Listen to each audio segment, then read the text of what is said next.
Welcome.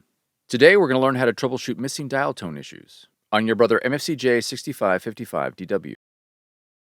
This video will cover multiple models. Even though your machine may not match the model referred to on the screen, the overall process will be the same.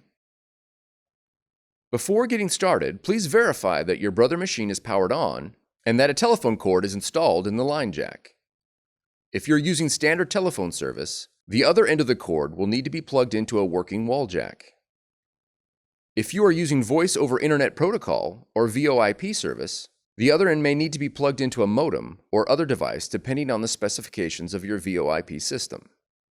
Contact your VoIP provider for more details on connecting your machine to the VoIP system.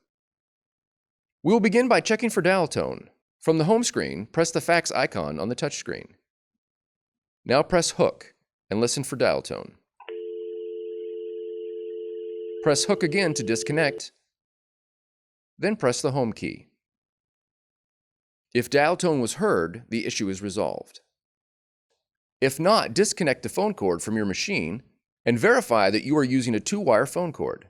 If you are using a 4-wire cord, replace it with a 2-wire cord like the one supplied with your machine. Once you have verified that you are using a 2-wire cord, you will need to test your telephone or VoIP service by plugging a telephone into the wall jack or VoIP device and listening for dial tone. If there is no dial tone, the issue is with your telephone or VoIP service. You will need to contact your provider for assistance. For more tutorials, FAQs, and videos, visit us at www.brother-usa.com. If you found this video helpful, be sure to subscribe.